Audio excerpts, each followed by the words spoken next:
Então é isso, pessoal, bem-vindo mais ao Caeté Podcast. Hoje eu tenho aqui Tadeu Félix. É Tadeu Félix, satisfação, Tadeu meu Félix. querido. Prazer. Satisfação, pessoal. E é isso aí, bem-vindo mais ao Sou Caeté Podcast. Hoje Tadeu aqui, a gente vai falar sobre direito de família. Ele é formado em direito. Muita gente conhece você aqui em Caeté como contrabaixista, né? Baixista aposentado. Aposentado? Mas é isso, pessoal. Hoje a gente vai ter um papo aqui. Quem ainda não se inscreveu no canal, se inscreve aí, compartilha, estamos em todas as redes sociais. Pessoal que gosta de ouvir, muitas pessoas gostam de só ouvir, tá? Podcast aí, ó, eles acham lá no Spotify, Deezer e tudo que vocês... Apple também vocês conseguem achar aí, o Sou Caeté Podcast. Somos nós, é isso aí, satisfação. Pra quem não conhece, pra quem ainda não conhece, quem é Tadeu Félix? Então, Tadeu Félix é advogado, né? Já sou formado aí há mais de 11 anos, tenho um escritório aqui na cidade, mas de uns tempos pra cá, de uns 2 anos pra cá, apesar de muito honrado de crescer e morar nessa cidade, nosso nome, o nome do meu escritório expandiu aí para o Brasil inteiro, né? A gente, através hoje do marketing digital, através até mesmo do Poder Judiciário, que facilitou para a gente essa atuação a nível nacional, porque Sim. Hoje os processos são todos eletrônicos, audiências virtuais. Então a gente já tem aí processo em mais de 20 estados, né? Até esqueci de anotar certinho a quantidade de estados que a gente... Vou adiantar o seguinte aqui. É comum na nossa cidade, para quem não é de Caeté, a gente tem uma cidade metropolitana, uma cidade um pouco menor, né? Uma economia mais modesta. Então a gente tem bons profissionais, iguais a você, que eles vão para a capital, para cidades um pouquinho maior, né? Imagino que as redes sociais te ajudaram a você se manter aqui na cidade? Sim. Que é comum, tá? Comum. Nossos ótimos profissionais sair para fora para depois voltar na aposentadoria. Você já nessa pegada de estar em Caeté, a rede social também foi um diferencial nessa escolha? Ou nunca passou sua cabeça, independentemente da rede social, você sempre quis estar em Caeté? Óbvio que no início da carreira tudo é mais difícil para quem está na cidade do interior, sabe, Claudinei? Mas uma coisa que é interessante dizer é que, graças a Deus e graças ao trabalho que a gente faz, e isso aí eu gosto sempre de deixar claro, que a gente preza muito pela honestidade, transparência, seriedade do nosso trabalho. Isso aí, de certa forma, a gente sempre fala que, apesar do marketing digital, uma excelente propaganda é o boca a boca. Sim, né? Então, quando as pessoas conhecem o nosso trabalho e vê da nossa honestidade, transparência, acaba espalhando também. Então, eu posso dizer assim que, graças a Deus, nosso escritório nunca ficou sem cliente. A gente sempre teve uma boa movimentação de clientes, sempre conseguiu sustentar o escritório dentro da cidade a maioria mesmo. dos clientes são daqui ou de fora? Olha, hoje, como a gente já está expandindo, eu posso dizer que já equiparou aí, mesmo? né? Que bom. Mas, óbvio que a gente tem inúmeros clientes aqui dentro da cidade, tratamos todos da mesma forma, lá no escritório não tem diferenciação de clientes.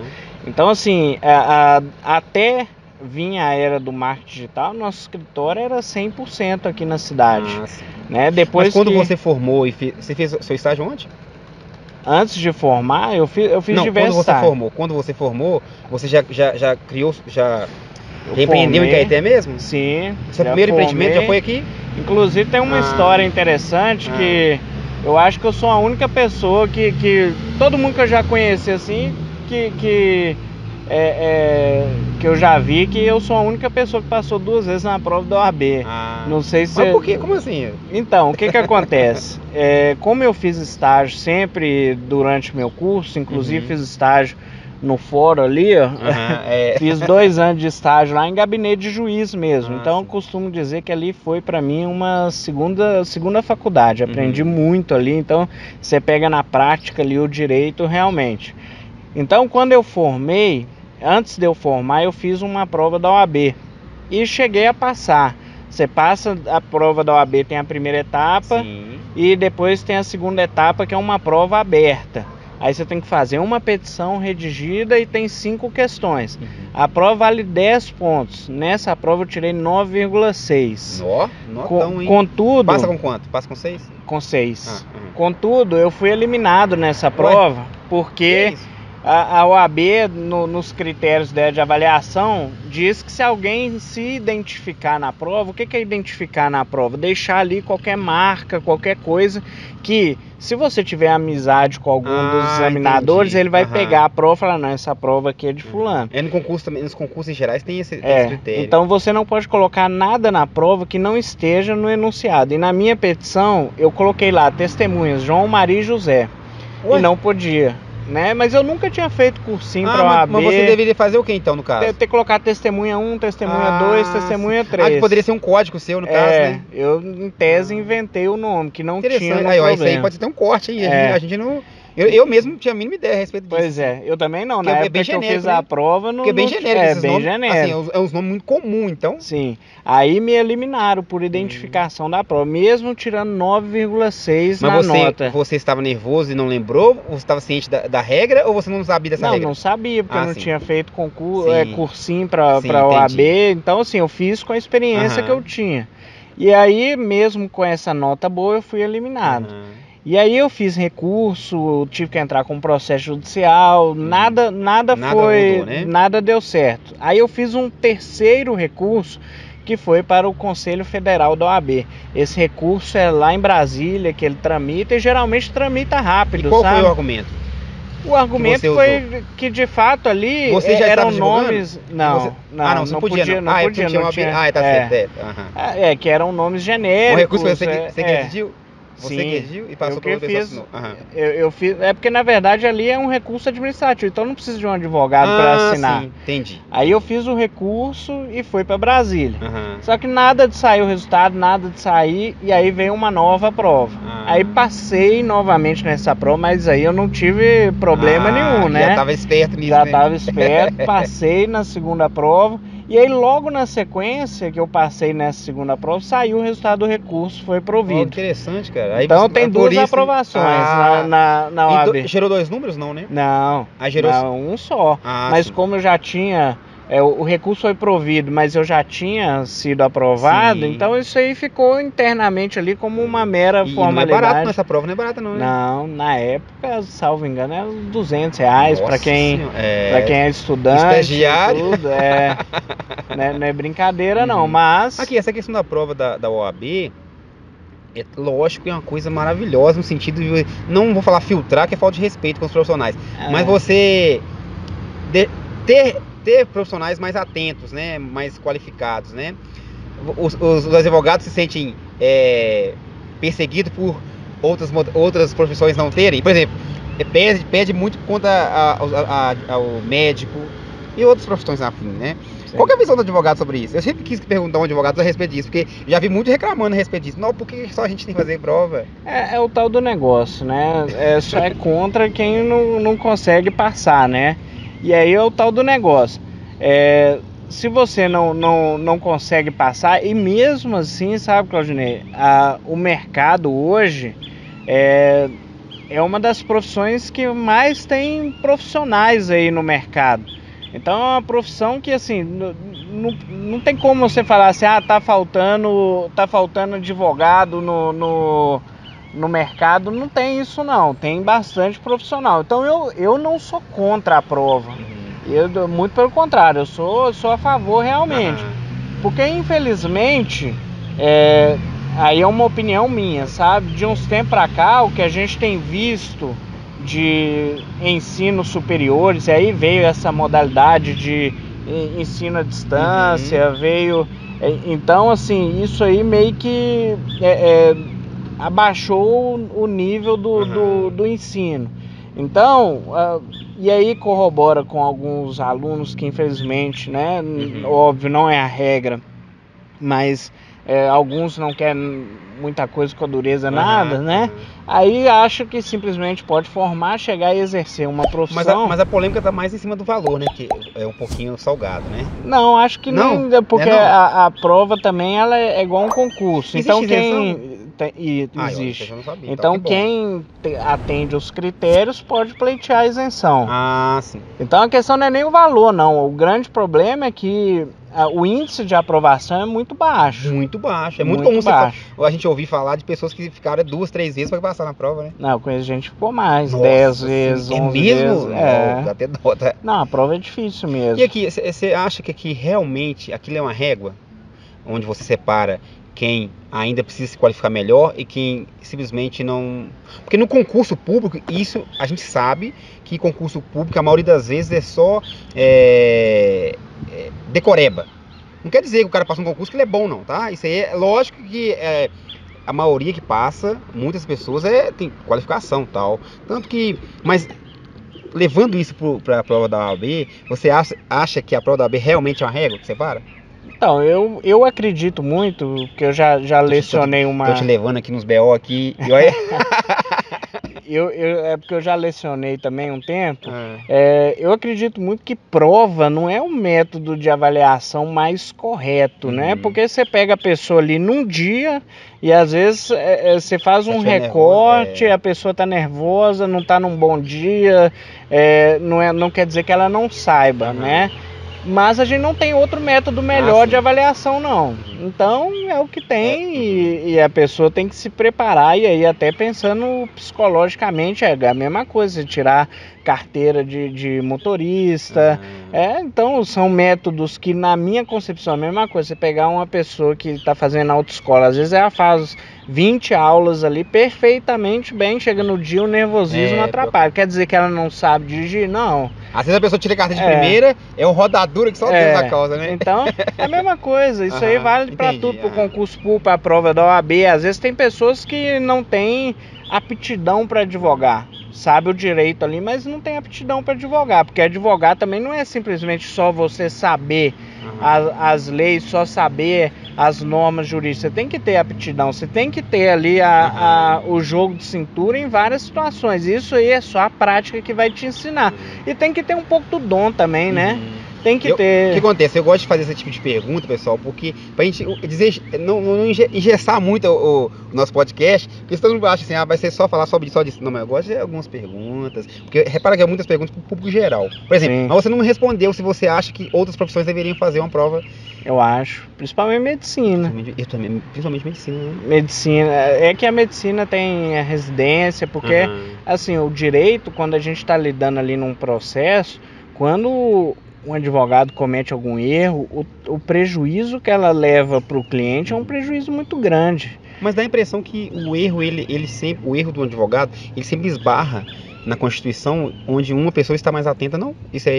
Não, o advogado perdeu um prazo, por exemplo. Entendi. O advogado perde um prazo e aí deixa de entrar com um recurso que é extremamente necessário para o cliente. Perdeu, já era, não tem o que fazer. Então a gente vê muitos casos, infelizmente, pessoas lesadas, às vezes por um erro de algum profissional. Então, eu tenho uma equipe lá no escritório, hoje tem 5 pessoas que trabalham para mim, que eu exijo atenção, né? Atenção redobrada. É comum, se você não estiver atento, porque hoje em dia tem o aplicativo, né? Quem está entrando no processo consegue acompanhar além do advogado, né? Apesar que o advogado sempre ele que comunica, né? Hoje todos os processos são eletrônicos, então tem um sistema. A grande questão no nosso caso lá no escritório, que basicamente a gente atua com direito de família, é que esses processos obrigatoriamente seguem o segredo de justiça. Então o segredo de justiça, a parte, não consegue entrar no sistema e acompanhar o andamento. Aí o advogado tem que estar atento. Aí o advogado como é que é o controle? Como é que você faz controle? Então, você cria uma planilha? Como é que é? Nós temos sistemas lá no escritório, os mais avançados que tem no Brasil. Hoje a gente tem contratado lá no escritório. E aqui, como você advoga em Minas Gerais e você tem clientes em outros estados, diferencia alguma coisa? A grande questão é que cada estado, às vezes, adota um sistema de processo eletrônico diferente. Então, aqui em Minas Gerais, a primeira instância adota o sistema PJE, a segunda instância já é um outro sistema, JPE. Aí, São Paulo, por exemplo, o sistema é o ESAGE. Tem outros lugares que é o EPROC. Então, são vários sistemas diferentes. Óbvio que a gente de acordo com esse programa que a gente tem de acompanhamento de processo, e esse programa também que nos repassa todas as intimações que a gente recebe, e aí a gente consegue acompanhar, marcar os prazos de cada uma das intimações. Mediante esse programa, as coisas facilitam mais para a gente não perder nenhum prazo, mas ainda assim, né, o sistema não vai fazer a petição para mim. Então eu marco o prazo lá, mas a gente tem que fazer a petição. Aqui, pra gente que é leigo, petição é o que é uma petição? A petição é o documento que o advogado redige para colocar no processo, fazendo requerimentos.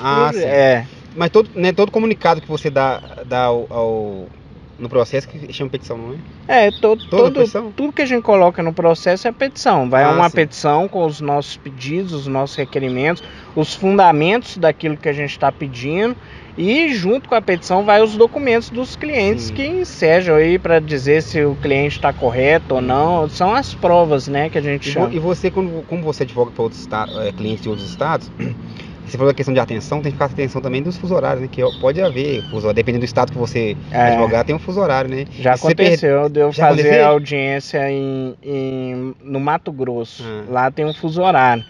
Então, geralmente sai lá a intimação lá, fuso horário do Mato Grosso. Então, por exemplo, é 2 horas lá. Então tem que ficar atento aqui.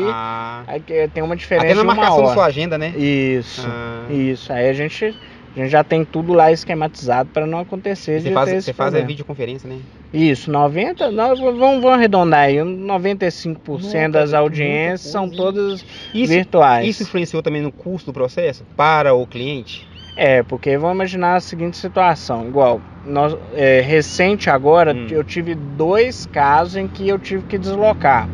Um porque o juiz não quis mesmo mudar a audiência de presencial para virtual, e outro porque a cliente quis, sabe? Aí eu tive que... É mesmo? Tem essa possibilidade do cliente? Tem essa escolha?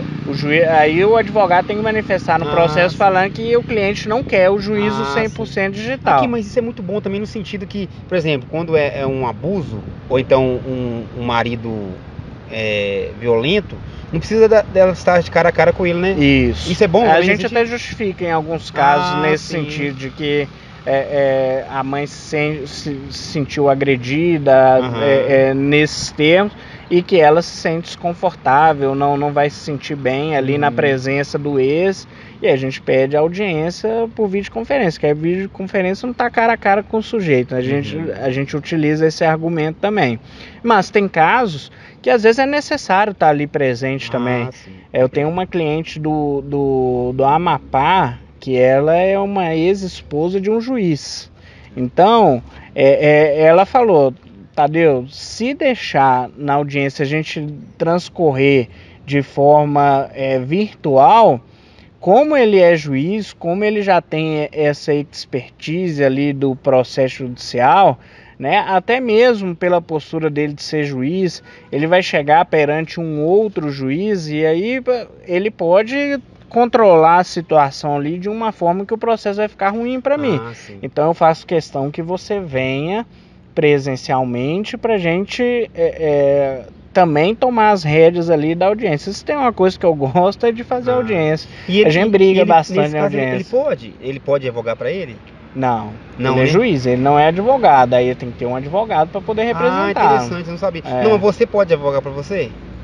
Posso em determinadas ações. Não é tudo não, né? Porque pelo menos o cara é juiz. Aí imagina, velho, se esse cara for juiz lá, ele pode influenciar um amiguinho dele lá, né? Um amigo dele lá, né? Apesar de que a lei impede, né? Se outro juiz for amigo, né? A lei impede porque ele é suspeito, né? Então, a mesma coisa de testemunha. Eu tenho amizade com uma pessoa, essa pessoa não pode ir testemunhar para mim, porque por óbvio ela vai testemunhar a meu favor. E em tese, tanto o juiz quanto as testemunhas têm que ser imparciais. Você falou uma coisa, vamos deixar uma deixa agora pra galera em geral, que é o seguinte: a gente tem costume de fazer um documento e pedir o irmão, um amigo, assina pra mim aí como testemunha. Isso não pode, não é? Via de regra. Esse documento que a gente faz em geral, na rua, às vezes você faz um compra e venda de uma casa, um carro. Não é carro não, né? Carro não precisa. Mas aí você coloca lá, e eu já vi muito isso, eu acho que eu também já fiz isso. Aí, amigo, aí Assina isso, assina pra mim, por favor. Na verdade, o que acontece? Você coloca uma testemunha ali no documento, é para ele poder atestar a veracidade desse documento. Então, a lei não impede de que um irmão ou um amigo assine documentos, não. Por óbvio que ele está ali atestando, ó, esse documento aqui é verdadeiro, Claudinei assinou, eu assinei e tudo. Agora, ser testemunha em um processo judicial é diferente dessa testemunha que assina esse documento. Então, são situações distintas. Mas, se puder realmente evitar que parentes assinem qualquer documento ali testemunhando, é melhor, né? Até para depois não haver questionamentos de que o documento... Que pode ser também um argumento do advogado, né? Contra isso, né? Pode ser. E aqui me conta uma coisa, você já perdeu alguma ação que você ficou puto da vida? Tipo assim, você viu que é antiético falar isso? Que a pessoa, que o juiz não interpretou corretamente? É antiético você falar isso? Não, porque o juiz tem as convicções dele, né? E a lei permite que o juiz julgue de acordo com as convicções dele. Óbvio que... Permite isso? Permite. Óbvio que tem que estar de acordo com as provas que estão no processo. Sim. Agora, qual prova ele vai valorar mais, qual prova ele vai valorar menos... Então, assim, acontece, né? Não existe um advogado no mundo que pode chegar e falar assim, eu ganhei todos os processos. Sim. Isso não existe, né? Então, assim, ganhar ou perder é muito subjetivo, porque quem julga é uma terceira pessoa, não sou eu quem julga. Eu estou na qualidade de advogado fazendo um requerimento para alguém. Agora, quem julga é um juiz. Então, ganhar ou perder é muito subjetivo, né? Vai depender da convicção do juiz e vai depender também das provas que a gente leva para o processo. O juiz tem que julgar de acordo com as provas e dentro das provas ele vai formar a convicção dele. Logo, então, você pode falar que algumas vezes o juiz não interpretou corretamente. No caso, você pode falar... Tanto que a gente faz recursos sempre... por óbvio, várias vezes a gente tem discordância com o juiz. E acontece de juiz de não for com a cara da pessoa? Que dá impressão isso, a gente vê algumas audiências, principalmente na internet, percebe-se que, sei lá, parece que existe uma rixazinha, não? Não, eu nunca peguei uma situação assim, até porque assim...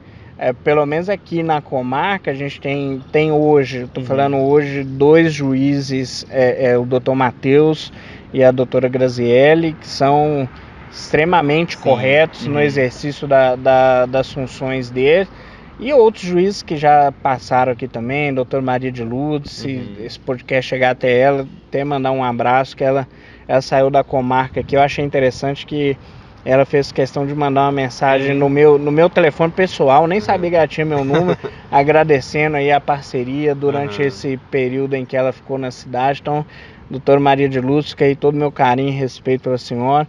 E outros juízes também que passaram, que eu nunca vivi essa situação de juiz ter...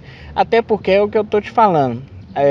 A lei tem um dispositivo explícito que fala que se o juiz for amigo ou inimigo de qualquer das partes, ele não pode nem julgar aquele processo, né? Porque senão ele aí deixa a emoção dele, um sentimento pessoal dele envolver no exercício da atividade dele, que não pode. Eu faço essas perguntas porque, assim como eu sou leigo, eu acho que muita gente que está nos assistindo também é leigo. Então é bom você compartilhar isso conosco, que a gente tem uma ideia, né, da situação. Então, cara, e é interessante que você advoga numa área, me corrija se eu estiver errado também, pode ser ignorância minha, que é, por exemplo, direito da família. Eu vejo que você... Como é que é o jargão que você chama? Lindão da mamãe? Lindão da mamãe, é muito legal. É impressão minha ou é um público mais humilde, pobre, sem enrolação? Não, na verdade o que acontece? A maioria, porque, por exemplo, essa questão dos pais que não quer assumir o filho. Pode ser que acontece? Mas eu quero perguntar, porque eu imagino que quem está nos assistindo também está pensando nisso. O que acontece? Primeiro até falar desse jargão do lindão da mamãe, porque o negócio meio que pegou e é interessante. Né? Até um tempo atrás eu e minha esposa estávamos aí hospedados em um hotel, e aí passou uma moça e reconheceu pelo trabalho de rede social e tudo. E onde a gente passa, meio que fica esse negócio realmente do lindão da mamãe. Agora, isso não foi de propósito não, sabe, Claudinei? A gente, às vezes as pessoas acham, você utilizou isso aí de estratégia de marketing. Óbvio que funciona como estratégia de marketing. Eu não vou aqui ser hipócrita de dizer, não uso, não é positivo, não é isso, não é aquilo. É claro que é positivo, que a gente usa. Mas a história foi até engraçada, que no dia uma cliente mandou uma mensagem pra gente lá no escritório, puta da vida aí com o cara, que o cara não tava pagando pensão, que o cara não queria nada com a criança, que não queria ajudar, que não queria isso, que não queria... E aí falou, né? Não, porque o lindão da mamãe tá fazendo isso, aquilo. Eu achei super interessante. E realmente, se você pegar, quando você fala assim, o lindão da mamãe tá trazendo dentro do contexto que a gente faz, você imagina, tem um amigo meu que fala, Tadeu, quando você fala lindão da mamãe, eu consigo imaginar o cara na minha frente, assim, ó. Inclusive cara é quase um dialeto da gente, mineiro, assim. É muito comum a gente ouvir que quando a mãe protege muito o filho, o lindão da mamãe. Então, mas o cara, quando você consegue imaginar a figura desse, o cara ali folgado, o cara que não quer nada com a dureza, então a gente consegue até imaginar. Mas é interessante, sabe, que já fizeram essa pergunta. Pode usar isso lá no processo, não pode usar? Não, no processo não. No linguajar, não, né? Não, no processo não. Não no processo escrito, eu falo na audiência pode usar, não, né? Não. É formalidade. Né? Na audiência é formalidade. Mas que dá uma vontade de dar umas cutucadas, dá. Mas o que acontece? A gente brinca assim, tudo, mas o assunto ele é sério. Então isso aí chama às vezes um pouco a atenção, mas a gente fala. E já me perguntaram realmente, Tadeu, por que você fica valorizando a mulher e não vê o lado do homem? É porque assim, estatisticamente, sabe, Claudinei, a gente olha que na maioria desses processos a mulher é hipossuficiente. Ela é uma parte mais fraca realmente. E aí a gente não pode falar só financeiramente, mas também financeiramente. Isso é 99,9% das vezes. Porque as famílias brasileiras hoje, né, óbvio, existe de uns tempos pra cá, a mulher se igualou aí com os homens de mercado de trabalho. Eu sei que ainda não é da forma que deveria ser, mas hoje em mercado de trabalho já tem um volume maior de mulheres. Óbvio que a gente não pode falar que 50-50, mas a mulher conquistou o seu espaço. E até a média salarial do homem ainda é maior em face das mulheres. Então não é uma relação igualitária. As pessoas falam, homem e mulher é igual. Não é uma relação igualitária. E até no aspecto econômico, o que a gente vê das famílias brasileiras é que o cara sai para trabalhar, tem a renda dele, às vezes a renda dele é maior do que a renda da mulher, e muitas vezes a mulher, quando ela engravida, ganha criança, ela abre mão. Abre mão da carreira, abre mão do trabalho, abre mão do corpo que ela tinha, porque o corpo não é a mesma coisa depois de uma gravidez, né? Abre mão de tudo e vai exercer a maternidade. Aí que entra o lindão da mamãe que vai embora. Aí o lindão da mamãe, nessas horas, é o momento em que divorcia, que aí não quer pagar a pensão que dá para sustentar a criança, não quer conviver com a criança. Eu vi nos seus argumentos lá, nos seus stories, que é muito comum as mães descobrirem que o marido ele recebe muito mais do que ele declara, né? Sim. Aí entra você pra fazer a busca, né? Tem muitos casos, isso aí é via de regra, sabe, o Claudinei? Hoje em dia, o que a gente vê na prática, a gente tem uma certa experiência que aí a gente pergunta às mães lá na entrevista, você sabe quanto que o pai ganha? Não. Os maridos ocultam das mulheres a real renda deles, ou fala que ganha menos, ou a mulher não sabe, não tem acesso a contra-cheque, não tem acesso à conta bancária, não tem acesso a nada. E aí depois no processo a gente acaba descobrindo. E aí o cara tá dentro de um relacionamento já vivendo a separação, porque ele fica escondendo patrimônio, às vezes coloca carro em nome da mãe ou carro em nome de terceiro, prefere às vezes confiar em uma pessoa que está fora da relação do que na própria esposa, porque ele já tem medo do que vai acontecer com ele na separação. Então o casamento já não existe aí. Já tem uma desconfiança ali, né? O casamento já não existe aí, porque você já não tem confiança, já não tem um relacionamento saudável. Aqui, mas me fala uma coisa, esse tipo de situação são casamentos mais há pouco tempo. Não. Existe, acontece também casamento de anos? Claro. É mesmo. Eu imaginei que existe. seria esse casamento recente, o cara tá com o pé atrás ainda. Não. Peraí, o cara já casou com o pé atrás, é difícil, né? E outra coisa, eu também pensei que poderia, muitos processos, se. Como chama? Relações momentâneas.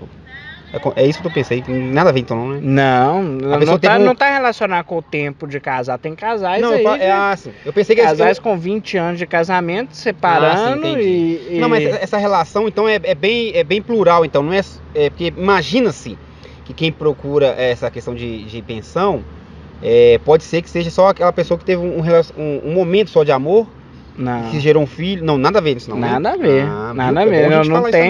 Não tem uma regra. Estatisticamente, o casal com menos tempo de casamento namorou se separa um ano, teve... Não. sim. Não. Isso aí pode ser um casal que ficou 10, 20 anos. Acontece. É bem plural isso, né? Acontece, não tem um tempo certo de separação. Não, eu falo em quantidade, não, né? Não é comum, não é mais comum. A gente não tem essa estatística, não. Né? É até interessante pesquisar, mas assim, o que a gente vê no dia a dia, a gente tem esse tempo já de prática, a gente pode falar, né? Mas via de regra, até aproveitando a sua pergunta anterior, de fato, sabe, é um público que não posso dizer que seja um público pobre, mas se a gente pegar... Desculpa, até usei baixa renda, né? Que até falta de respeitar o cara de pobre. Pobre é quem não tem quase nada. Mas a lei traz essa expressão, mesmo? Pobre no sentido não legal. Não sabia, eu pensei que lá nos autos lá poderia colocar como... Baixa renda? Baixa renda, não. Na lei mesmo traz. É que baixa renda pode ser muito genérico, né? Mas, assim, por todos esses contextos que eu tô falando com você, é porque a mãe abre mão de tudo para uma maternidade. Né? E isso aí já tá no instinto materno, né? Às vezes a mãe, ela pode até ganhar um bom salário, mas ela prefere ficar em casa do que deixar uma terceira pessoa que ela não confia, não sabe como que vai ser o cuidado dela com a criança. Às vezes ela prefere abrir mão de tudo para exercer a maternidade. Uma dúvida. Você falou a questão da mãe pode receber um bom salário. Por exemplo, se a mãe recebe 10 mil, o pai recebe 1.000. Mesmo assim, o pai se o pai separar, ele mesmo assim ele é obrigado a ajuda de custo? Claro. Claro. Viu? Até porque a pensão tem 2 requisitos. Um é a necessidade de quem recebe a pensão, que aí é a criança, né? E outra a possibilidade de quem paga, né? Então, se o pai ganha 1.000, ele vai pagar uma pensão dentro da possibilidade dele. Então, eu já não posso exigir que ele pague 3.000, porque não vai dar conta, né? Mas também eu não posso exigir de um pai que ganha 10.000 que ele pague R$300 de pensão. É uma coisa inclusive eu vi um negócio no seu story lá de um camarada que tá pagando pensão baseado no salário e recebia 7.000. Semana passada você comentou isso lá. É um caso recente lá do escritório. O cara ganha 10 mil bruto, 7.000 líquido e tava dando R$500 de pensão. Né? E agora a gente já conseguiu, já saiu a decisão desse processo aí. A pensão foi para R$2.800. Tem retroativo? Não, retroativo aí não. A partir do momento que o juiz estipula dali pra frente. Tá vendo? Você, pai aí, ó, que não assumiu o filho. Inclusive, não é só você declarar, não. Existe um jeito de puxar no sistema, né? Tem. Hoje nada fica escondido, não. Na pior das hipóteses, sabe? Hoje a justiça está muito moderna. Na pior das hipóteses, não tá achando nada. Existe uma possibilidade da gente fazer uma quebra de sigilo bancário da pessoa. Sim, a pessoa esconde tão bem o patrimônio dela que... Agora, conta bancária não consegue esconder, porque ninguém vai ficar emprestando conta bancária. É má fé, e o juiz também leva-se em conta quando ele percebe claramente que o pai ele tá mudando o nome do patrimônio. Por exemplo, ele tinha uma casa e jogou o nome da mãe, da irmã. E, má fé processual. Faltou um mês depois do casamento e começou a distribuir o patrimônio para nomes de laranja, entre aspas. Isso é má fé? Isso pode entrar no processo? Má fé, e o juiz pode anular essas transferências, porque ele está dilapidando um patrimônio. Você não sabia também, não. Está dilapidando um patrimônio que não era exclusivo dele. Então pode ser considerado processo, pode, então, Pode. Tem muitos casos assim lá no escritório, né? A pessoa começa a tirar dinheiro de conta bancária. Isso, transferir. Né? Então isso aí tudo. Mas hoje a justiça está muito moderna, então é muito difícil o cara esconder.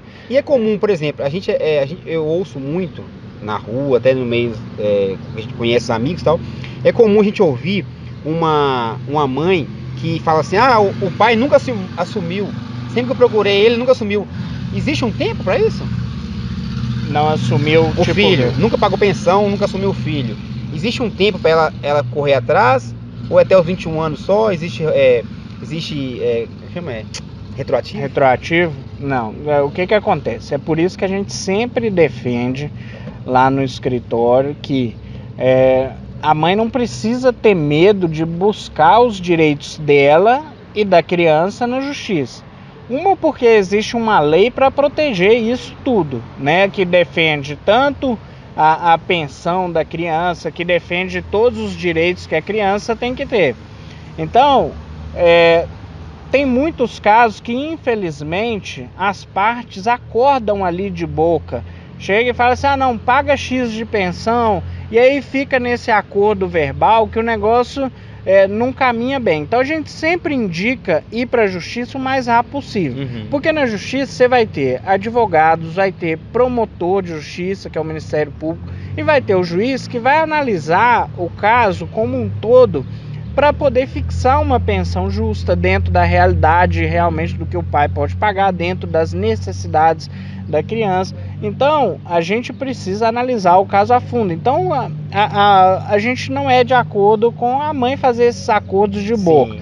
Então, o que a gente vê na prática é que ainda tem essa insegurança. Se eu entrar na justiça, eu vou ter prejuízo, vou ter que pagar advogado, isso e aquilo. Isso que eu ia perguntar, a questão da custa dos processos. A custa de quem entra?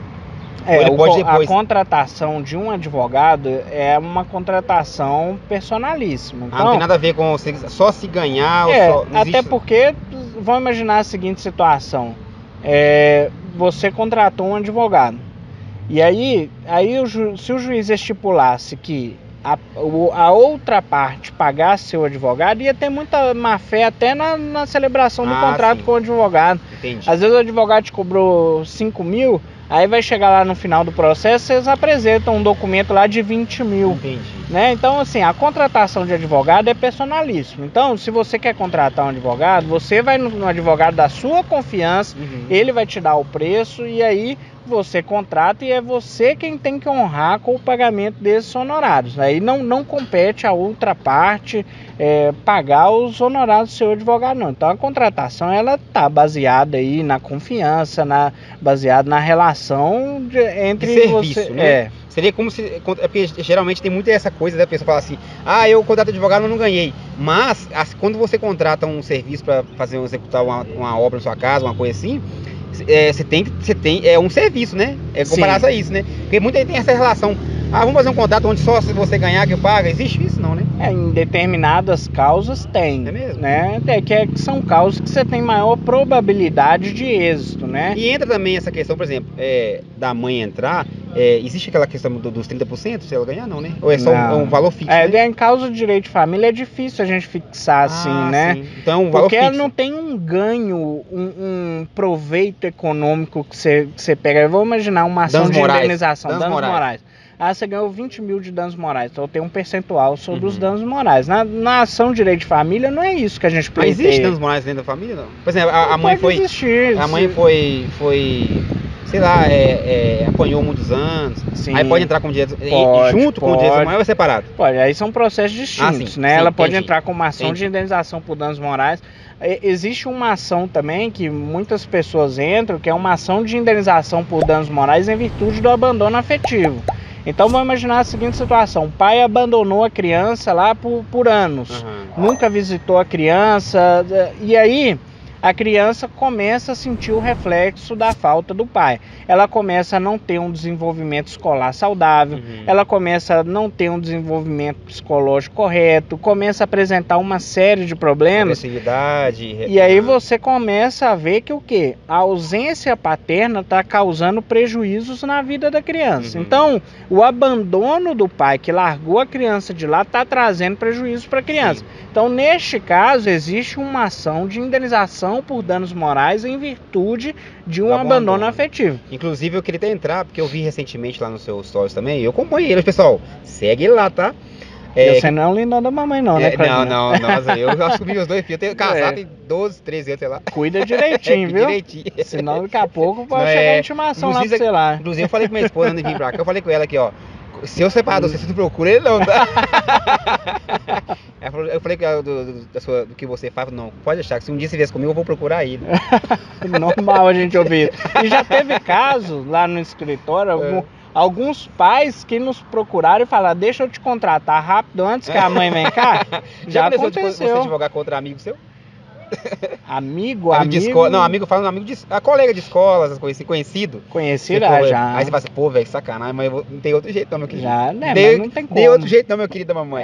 Não tem como. Mas a pergunta que eu ia fazer é o seguinte, já vi lá nos seus stories o seguinte, ficou entendido na hora, eu ia até te mandar um direct lá, parecia que o processo obrigava o pai a estar presente com o filho. Mas você, pelo que você falou lá, é o seguinte, o pai, ele entrou com o processo para ver o filho, mas parece que ele ganhou, teve as tratativas, mas ele não compareceu. Então pra que ele entrou se ele não estava... Você lembra desse história? Teve uma audiência aí essa semana. Que ele entrou, mas ele mesmo não fez o que ele queria. Ele entrou com uma ação pedindo para ter o direito à convivência com a criança. Isso, é isso aí. Aí ele pediu na justiça, ele falou, juiz, eu quero conviver com meu filho. Aí beleza, aí teve a primeira audiência. A mãe ficou meio assim, porque de fato ele antes já não cumpria nada, ele já não tava nem aí para a criança. Mas nós fizemos um acordo, ficou estabelecido que durante a semana ele poderia ligar por videochamada para a criança. E sábados alternados ele tinha um horário que ele podia ir lá, ver a criança e depois ir embora. Não levar ela não, né? Não. Isso aí até por um período de adaptação. Sim. Porque ele era tão ausente antes que hoje ele é um estranho pro filho dele. Agora imagina a situação de você, pai, ser uma pessoa estranha para a criança. Então o que aconteceu nesse caso? A gente teve a audiência, fizemos esse acordo provisório, e isso aí já deve ter uns 4, 5 meses que a gente fez esse acordo provisório. E aí nesse período, ele foi visitar a criança um dia só. E aí você acredita que o cara, nesse tempo todo, por óbvio que ele ia chegar na audiência, a gente ia lavar a cara dele, né? Você pediu as visitas, você queria, nós fizemos um acordo provisório nesse tempo todo aí, você foi lá um dia só. Então como que você vai querer ter a confiança, como que você vai querer pegar a criança, levar para dormir, sendo que você não construiu uma relação de confiança entre você e a criança? Porque tem isso. Todas as ações de direito de família, Claudinei, elas versam pelo melhor interesse da criança. Então não adianta eu chegar lá e pegar a criança forçada, levar para minha casa e a criança tá chorando, ficar gritando, esperneando. Mas isso aí vai causar na criança uma situação de sofrimento. É uma situação de sofrimento. Então não é isso que a lei quer, que a criança fique nessa situação de sofrimento. O que a lei quer é que as visitas sejam cumpridas e que sejam satisfatórias, seja legal pra caramba pra criança. Então, para que você tenha essas visitas que sejam confortáveis para a criança, você precisa criar um laço com ela. E isso não acontece da noite pro dia. Vamos imaginar a situação, você falou que tem 2 filhos, né? Vamos imaginar que você fique 3 anos sem ver seus filhos. Você acha que você vai chegar lá, os seus filhos vão pular no seu colo e vai falar, tô morrendo de saudade de você, vão sair, eu vou dormir com você? Claro que não. Né? Você precisa de novo, depois de 3 anos fora, reestabelecer essa conexão. Gradativamente, isso é gradativo. Você vai um dia, no outro dia leva num parquinho, volta até a criança, porque isso eu defendo. Eu falo, vai chegar um ponto, se o pai for um bom pai, a própria criança vai pedir para ir com ele. Inclusive, eu queria fazer 2 perguntas para você. Uma, eu vou só repetir a que eu falei, que é o seguinte: o pai, ele é obrigado em processo, a mãe, ele é obrigado, se o filho se saudar do pai, ele é obrigado a comparecer fisicamente ou só pagar a pensão? E a segunda pergunta é o seguinte: o filho, se o filho não quiser, eu não quero ver meu pai, mesmo no processo, o filho tem o direito de não ver o pai. Tá, vamos lá tratar essas 2 questões aí. A primeira, se o pai é obrigado a cumprir tudo que você estipula num processo judicial, vira uma obrigação, é lei. Então você ficou estipulado, pai, você tem que visitar a criança final de semana alternado, você pega sábado 8 horas da manhã e devolve domingo 6 horas da tarde, ele tem horário e dia pré-estabelecido, então ele é obrigado a cumprir. Mesmo que não quiser. Mesmo que ele não queira. Então ele é obrigado a cumprir. Por quê? A mãe, inclusive, vai se programar para aquele final de semana estar longe das crianças, Sim, né? Então, é uma determinação judicial, é uma obrigação para ele cumprir. Entendi. Então, quando o pai não cumpre, e a gente vê muito isso, está estabelecido na justiça, mas o pai não cumpre. A mãe tem dois caminhos. O primeiro, ela tem uma oportunidade de fazer uma ação de execução, pedindo para o juiz aplicar uma multa para ele, porque ele não está cumprindo decisão judicial. E o juiz vai fixar a multa. Contudo, esse processo ele tem um reflexo negativo para a criança. Por quê? O juiz vai estipular a multa, o que o pai vai fazer? Vai cumprir, porque ele está sendo obrigado a cumprir. Sim. E aí, todo mundo que faz algo obrigado só para não colocar a mão no bolso e ter que pagar, o que vai acontecer? Ele não vai cumprir de bom grado. Então, vai ser aquela visita que ele vai pegar a criança, vai ficar falando besteira no ouvido da criança, ó, eu tô te pegando só para não ter que pagar uma multa, eu tô te pegando só porque sua mãe tá exigindo. Aí vai ser confortável para a criança? Não vai. Vai ser traumatizante, com certeza. Então, a mãe precisa pensar muito antes de entrar com esse processo. Aí entra você também com essa orientação? A gente sempre orienta nesse sentido. Ó, você precisa avaliar. Você quer que ele cumpra forçado? Entendi. Então depende muito do caso. Agora, a outra situação é a criança não quer ir com o pai. Então tem uma decisão judicial que estipulou as visitas. A gente sempre fala, o direito de visitas não é só do pai. Não é só o pai que tem direito de pleitear na justiça o direito de convivência. Não, a criança também tem o direito de conviver com o pai. Ela também tem o direito de ter um desenvolvimento com o pai para aprender as coisas que só o pai vai ensinar. Às vezes a mãe ela tem um limite daquilo que ela vai ensinar, porque tem coisa que é de homem mesmo, né? Então a criança também tem um direito de ter o contato com o pai. Só que, se ocorrer toda essa situação, a criança vai com o pai, aí o pai não trata bem a criança, o pai não cuida bem, o pai está tratando a criança de forma que não é confortável para a criança, obrigatoriamente ela vai começar a ter uma série de resistências, né? E aí nessas resistências, a criança vai começar a chorar para ir, Então aí entra o que a gente fala de 4 passos. O primeiro passo é a mãe conversar com a criança. Filha, você precisa ter um contato com o seu pai, você precisa ter um desenvolvimento com ele. Se ainda assim, após essa conversa, a criança continuar resistente, a gente sempre recomenda levar num psicólogo, porque aí um psicólogo vai entender a fundo o porquê dessa resistência. Tem casos que a gente já descobriu, inclusive, que a criança era abusada, que a criança era maltratada, mas ela não tinha coragem de contar, porque o pai ficava ameaçando por trás, né? Se você contar, o pai vai preso, você quer ver seu pai na cadeia. Então a gente já viu situações dessa natureza. Então a gente recomenda levar para o psicólogo, porque o psicólogo vai identificar isso. É um profissional habilitado justamente para poder descobrir isso. O terceiro passo que a gente recomenda é sempre produzir provas. Porque, às vezes, né, se a criança não quer ir, o pai começa a falar: ah, não, mas é a mãe que está impedindo o pai de ver a criança. Aí a mãe começa a ser acusada de alienação parental. Então a gente sempre recomenda às mães: produza a prova para demonstrar que não é você quem está impedindo, que é a criança que não quer ir. E o quarto passo é sempre comunicar isso para o juiz. Sempre demonstrar isso para o juiz, que o juiz vai adequar a convivência de forma que vai atender o melhor interesse da criança. Não pode ficar forçando a criança, porque senão é o que você falou, vai causar um trauma nela. 2 perguntas que eu gostaria de te perguntar é o seguinte. Uma é, quando você faz esse jargão também, o lindão da mamãe, você ganha as ações, já existiu alguma coisa de ameaça contra você? Porque a gente tem essa coisa, né? O homem, geralmente, porque o homem também que não assume o filho, geralmente o caráter dele é duvidoso, né? Sim. Então é o seguinte, já aconteceu de alguma ameaça contra você, seja no final do processo, o cara falar, olhar ruim pra você?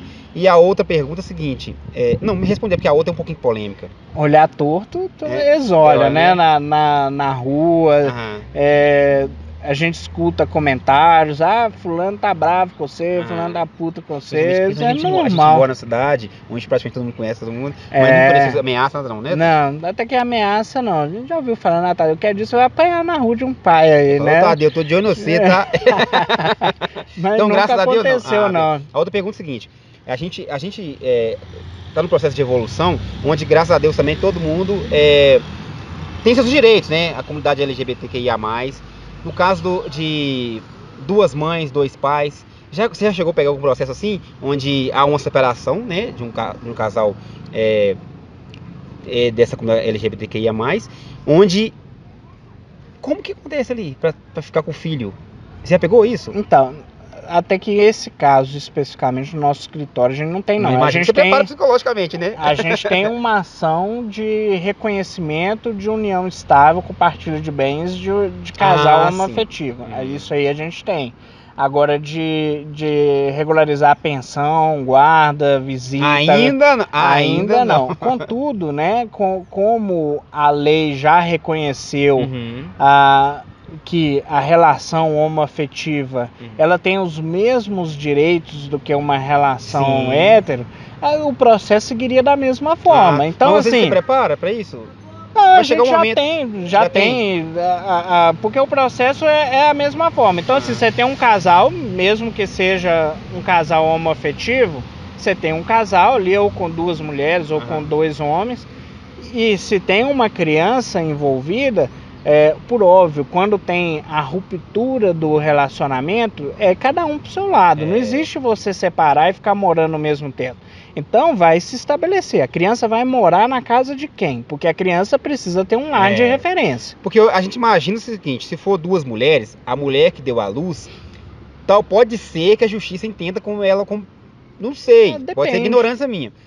Beleza, mas quando é adotado, aí é mais complexo. Por isso que eu perguntei, você se prepara para isso? Porque é o seguinte, se chegar hoje para você tem que estar sabendo o que está acontecendo no mundo, como que tá o negócio, para você estar preparado para isso. Nesse sentido eu falei. Nesse sentido eu falei, entendeu? Nesse ponto aí a gente tá preparado sim para receber a situação. Que haverá um momento que pode acontecer isso, né? Então assim, a gente em todos os casos a gente analisa a fundo. Porque, por exemplo, tem situação, igual a gente aí luta por mães, luta por... mas... existe a exceção, toda regra tem exceção. Então tem casos que é melhor a criança estar com o pai mesmo, né? Tem óbvio que não é a regra, é a minoria da minoria da minoria. Você me desculpa perguntar isso, não sei se é invasiva a resposta, a pergunta, mas isso, geralmente é por que o pai ganha na ação? Porque tem de uma lenda que é o seguinte, quando o cara tem dinheiro, o cara é ricão, o cara paga milhões de advogados e ele consegue a guarda dos filhos. Inclusive é uma lenda antiga isso, né? Eu falo no meio... Não falando no meio técnico, né? Você vê como meio técnico. Mas no meio da gente do povão, a gente enxerga como o seguinte: se o pai tem muito dinheiro, ele tem chances sim de tomar os filhos. Inclusive ele usa-se isso como chantagem. Como que é a visão sua de advogado nisso? Na prática eu não vejo isso acontecer não, sabe? É só uma lenda então? É só uma lenda realmente. Sabe por quê?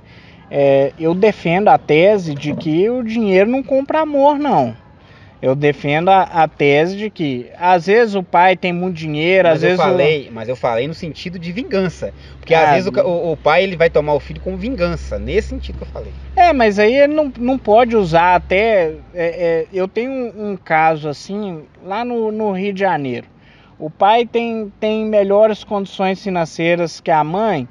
E aí ele fica meio que chantageando as crianças ficar com ele, porque ele tem condição de levar as crianças todo dia para jantar fora, ele tem condição de dar os melhores presentes, tem condição de fato de dar uma vida material melhor para as crianças do que a mãe. A mãe está passando por uma situação de necessidade financeira. Entretanto, não é isso que vai definir. O pai está pagando mais advogados, o pai está pagando... Não é isso que é primordial para se definir uma guarda, que é primordial para se definir um regime de convivência, porque em tese isso aí não está ligado a dever de cuidado, não está ligado a amor. Então, assim, até entendendo que esse não era o objetivo da pergunta, mas de fato tem tudo a ver, porque o dinheiro, nesse caso, o pai pode ser milionário, que se ele não tiver carinho, se ele não tiver presença, se ele não... por mais que ele queira demonstrar para o juiz que ele tem mais dinheiro, que ele pode fazer mais coisas para a criança, isso aí não é primordial para definir uma guarda. Inclusive existe essa técnica não me fala, esse procedimento de o cara, quando ele é mais rico, ele pode contratar 10 advogados para um processo só? Pode. Existe Pode. isso? Pode, mas... Assina também? Assino, mas isso aí não influencia em nada no processo. Só vai ser mais... Só vai ter mais nome lá num papel. Mais pessoa para analisar, né? Achar inclusive, é falta de respeito falar isso, achar brechas, né? Que nós leigos, a gente fala isso, né? Advogado, eles gostam de achar uma brechinha, né? Não é que achar brecha, né? Desculpa, É que, na verdade... Eu tento usar uma linguagem bem popular aqui, você sabe disso, né? Não tá é correto. desrespeitando você. Não, mas sim. A gente tem essa mas visão de fora. Mesmo. Né? É isso mesmo, é porque assim, às vezes não é achar brecha, às vezes é ter um olhar para aquilo que as pessoas não dão muita importância. Que é bem cirúrgico, né? Por exemplo, essa última pergunta que você me fez. O pai que tem mais dinheiro, que tem condição de pagar mais advogado, leva mais chance num processo?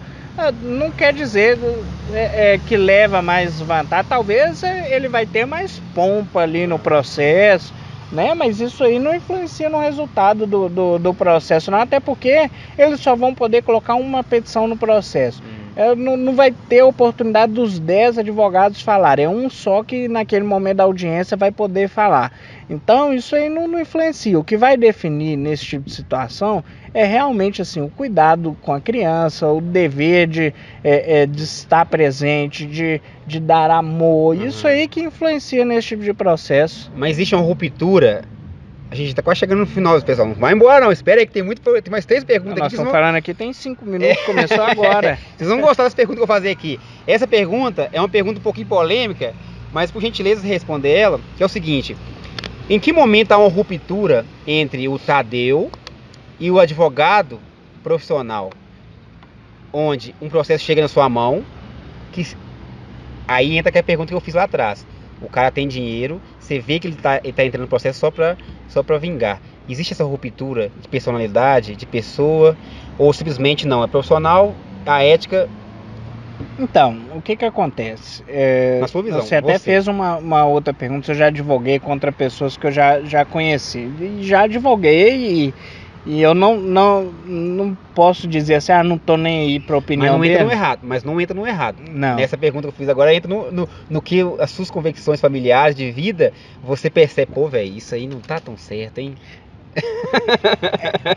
Aí eu vou trazer um caso aqui. Um rapaz, aí um homem me procurou no escritório, pediu um atendimento presencial, pagou a consulta, chegou lá. E aí ele falou assim comigo: Tadeu, eu tô querendo reduzir o valor da pensão que eu pago. Aí eu virei pra ele e falei assim: hoje você ganha quanto? Aí ele me mostrou o contra-cheque, ele ganha R$800. Aí ele me mostrou a decisão judicial que ele paga R$700 de pensão. Ou seja, não é nem 10% do que ele ganha, né?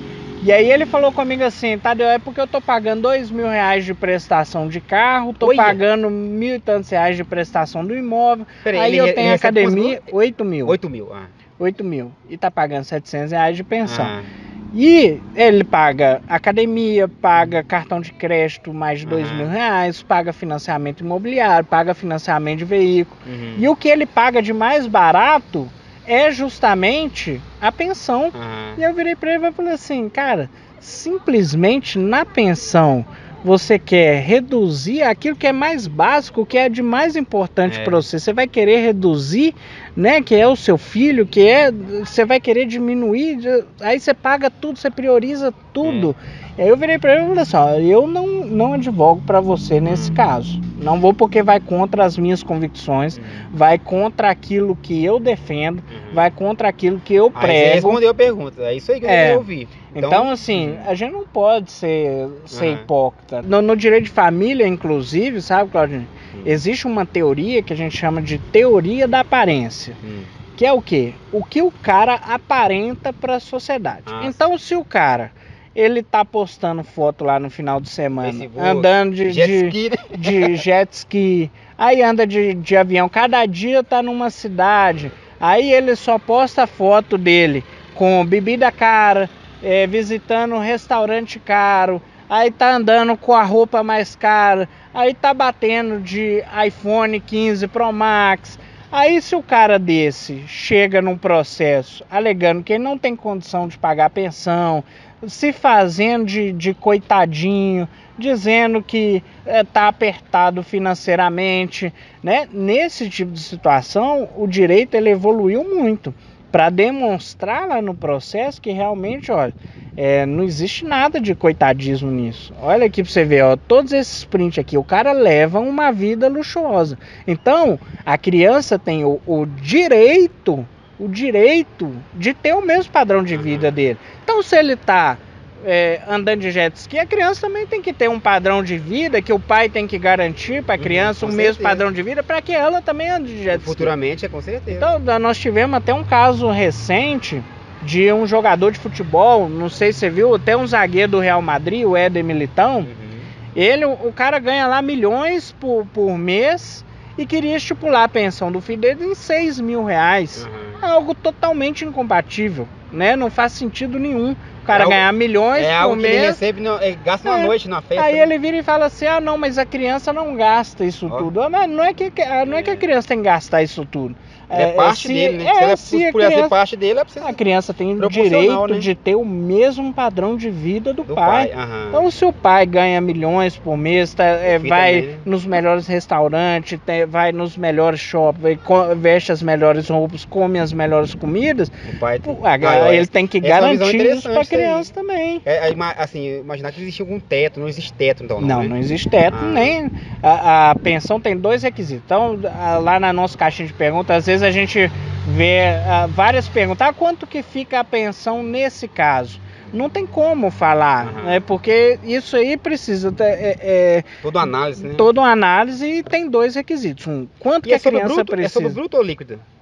Então, vamos lá, o conceito de bruto. Não, contra-cheque. Dentro do contra-cheque. Vamos ao conceito de contra-cheque para fins de pensão alimentícia. O que é a pensão sobre o bruto? O bruto, neste caso, é o valor do salário menos as contribuições obrigatórias. O que são contribuições obrigatórias? Uma pessoa que trabalha ali de carteira assinada. De carteira assinada, ela tem a obrigação de ter o salário dela, menos o desconto da Previdência Social, que é o INSS, e menos o imposto de renda. Então você pega o bruto menos INSS menos o imposto de renda, a pensão tem que incidir ali. Por que eu falo que isso é diferente do salário líquido? Porque às vezes as pessoas têm outros descontos no contra-cheque. Às vezes ela tem um desconto, tem empresas que fornecem para o funcionário, ou se a pessoa é servidora pública, estadual, federal, seja o que for, ela tem o benefício ali de ter um empréstimo, às vezes, em seu contra-cheque. Então, se você pega um empréstimo na empresa ou no estado que desconta do seu contra-cheque, então vamos imaginar, a pessoa deveria ganhar ali 5 mil reais. Aí os empréstimos está descontando 2 mil reais da folha dela, ela está recebendo 3 mil. Entendi. A pensão não incide sobre os 3, incide sobre os 5 mil menos o imposto de renda e a previdência, e aí entra o cálculo da pensão. Então ela pode ter mil empréstimos no contra-cheque dela, que a pensão não pode calcular sobre o valor do empréstimo. Entendeu? Aqui, nós pulamos uma pergunta que eu acho interessante também a gente falar, principalmente para os seus fãs, pessoal, os seus presentes clientes e futuros clientes, que é o porquê você escolheu a advocacia, o que te levou a ser advogado? Olha, é até interessante, mas tem muitos anos que eu entrei na faculdade, são 11 de carreira, mais 5 de faculdade. Na verdade, assim, eu fui um adolescente que não tinha muita visão do que eu queria ser, não. Então eu meio que caí de paraquedas realmente num curso de Direito. Na minha época eu lembro que eu fiz um dos primeiros Enems que saíram, e aí tive uma boa nota, e aí dentro dessa nota eu fui aprovado, aí você tinha a opção lá de marcar todos os cursos que você queria. Sim. Eu lembro que minha primeira opção era administração, depois direito, e acho que a terceira era contábil. Mas você foi tradicional, antigamente a gente ia muito nisso. E aí quando eu fui selecionado para o curso de Direito. Ah, sim. E aí eu lembro que eu cheguei na faculdade, na hora de fazer minha matrícula, perguntaram, você quer continuar? O padre vai um ano, eu sei. É, Ele amém. Justamente... Toda a bênção é bem-vinda, né? Então, assim, na faculdade, eu tive a opção de escolha, ou continuar no direito ou mudar para administração. Aí eu tive aqueles 2 minutinhos para pensar, falei, não, vou continuar no direito. E caí de paraquedas e deu certo. Eu acho que o curso de direito é um curso também que se o cara não gostar, o cara não fica não, tá? Não fica não. Né? Então, a princípio, não era tão planejado, você entrou e gostou.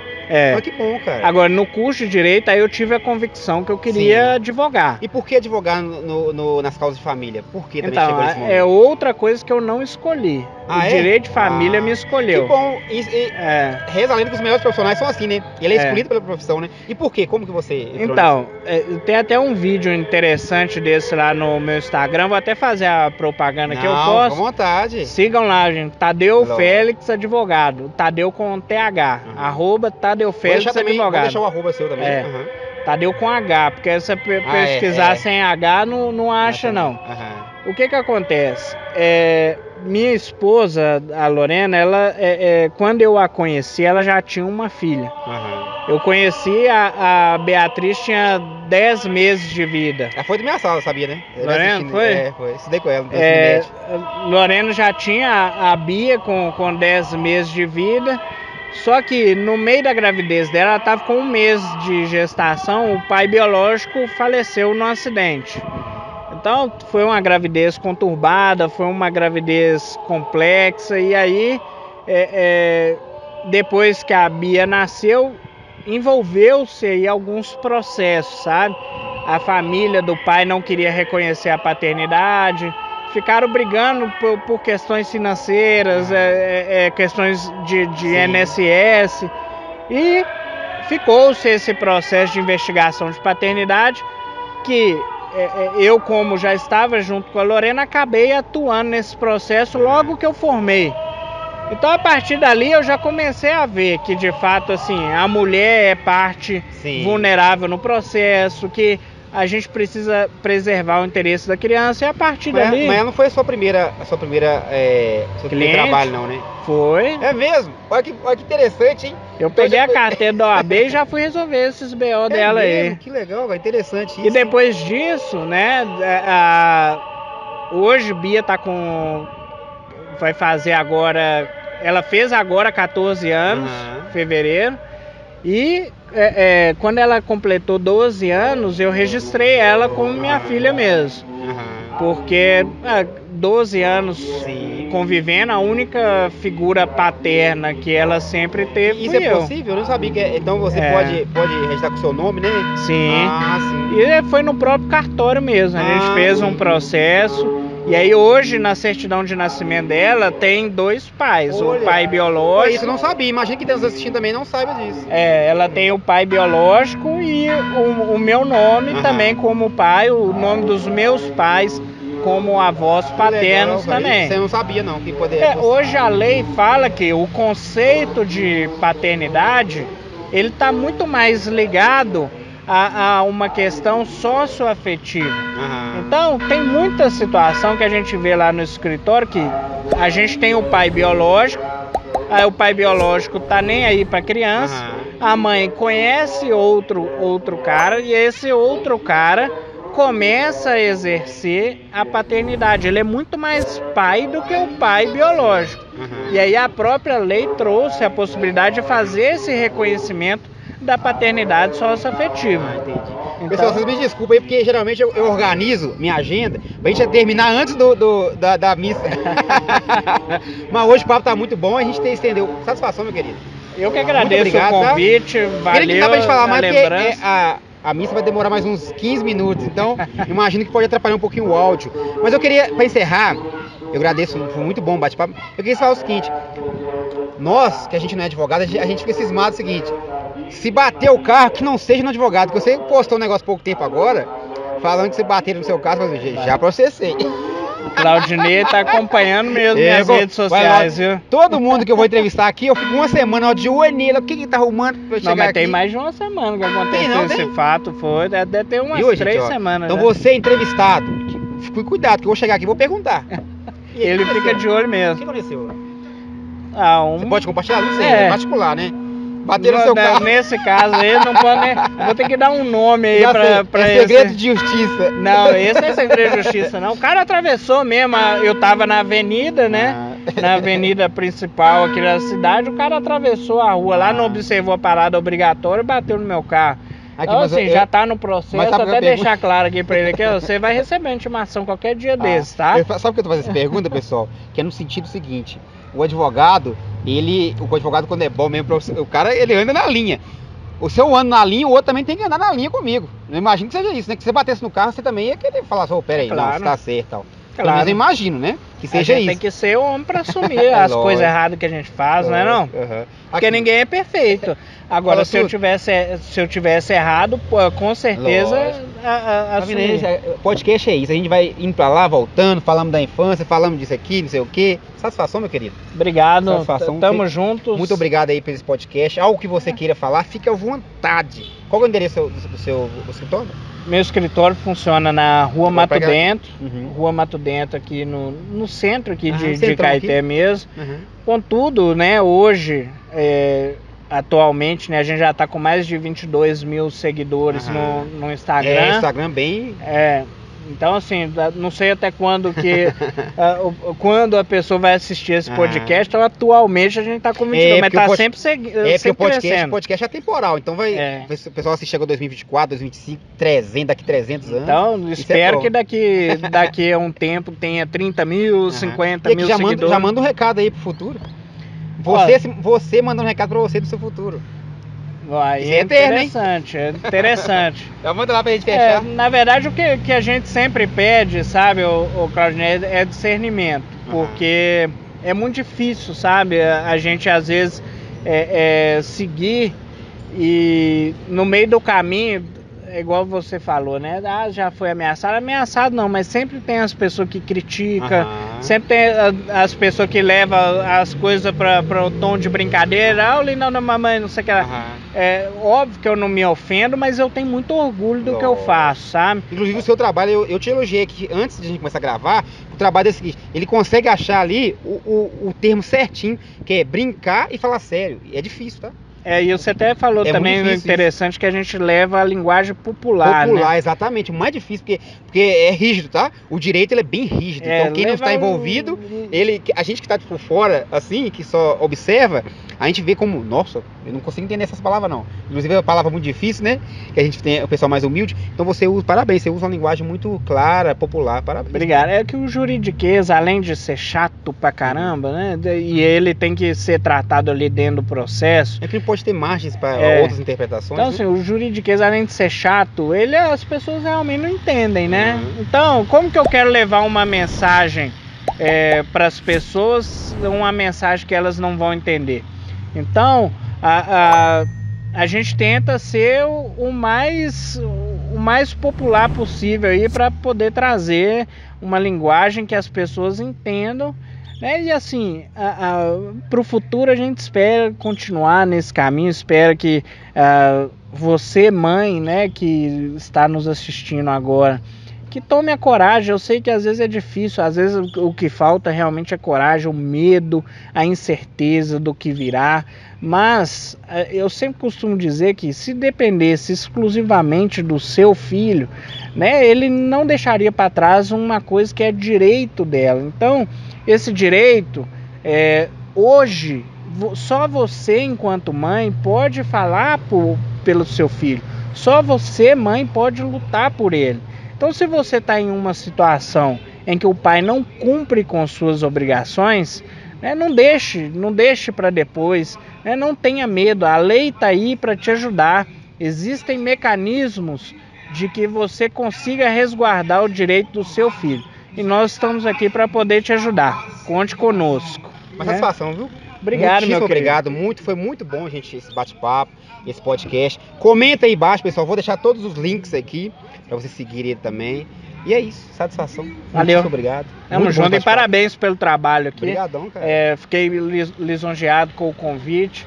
É um projeto inovador. Ninguém aqui na cidade nunca pensou nunca vi em Caeté ninguém pensando em podcast. E essa sua ideia de fazer ao ar livre no bom, centro né? histórico. Que tem uma dificuldade aí do som, mas a gente vai Você vencer. pega aqui o movimento da cidade, você pega. E é uma coisa assim que hoje em dia todo mundo em Caeté já conhece o seu podcast e todos os entrevistados que passaram aqui, né, são de grande relevância para a cidade. Os que ainda passarão, né, estão deixando também o seu nome na história da cidade, e fico lisonjeado de ser, né, através do trabalho que a gente desenvolve, ser lembrado também como a gente tem feito aí algo positivo para a cidade. Você faz um trabalho social, se for pensar que essas dicas suas, né, que mesmo às vezes, cara, mesmo a pessoa não sendo sua cliente, ela tem uma base. Por exemplo, a pessoa que assiste em outra cidade, lá no interiorzinho, no celularzinho lá, ela aprende com você,